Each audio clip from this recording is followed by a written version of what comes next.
આજે તારીખ 6 એપ્રિલ ભારતીય જનતા પાર્ટીના સ્થાપના દિવસની સમગ્ર દેશમાં ઉજવણી કરવામાં આવી રહી છે અને વિવિધ કાર્યક્રમો યોજાઈ રહ્યા છે। ત્યારે અંકલેશ્વર શહેર ભારતીય જનતા પાર્ટી દ્વારા પણ કાર્યક્રમ યોજાયો હતો, જેમાં અંકલેશ્વર શહેરમાં આવેલ જવાહર બાગમાં સ્થાપિત મહાનુભાવોની પ્રતિમાને પુષ્પાંજલિ અર્પણ કરવામાં આવી હતી।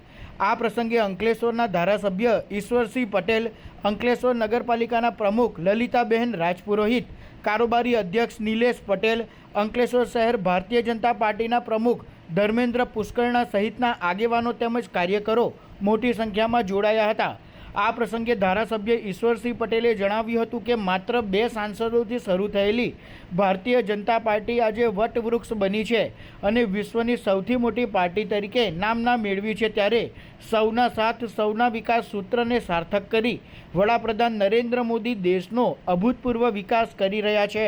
સમગ્ર વિશ્વની અંદર સૌથી મોટામાં મોટી પાર્ટી જો હોય તે ભારતીય જનતા પાર્ટી છે।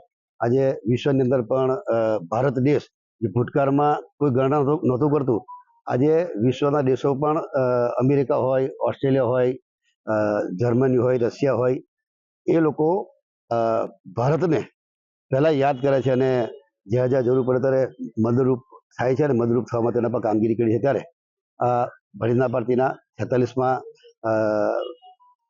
વર્ષગાંઠ નિમિત્તે હું ખૂબ ખૂબ શુભેચ્છા પાઠવું છું। સાથે સાથે જોગાનો જોગ આજે રામનવમી પણ રામનો જન્મોત્સવ પણ આજે ઉજવી રહ્યા છે। ત્યારે હું તમામ લોકોને, ભાઈ ભટ્ટોને જય શ્રી રામ કરી બિરમું છું।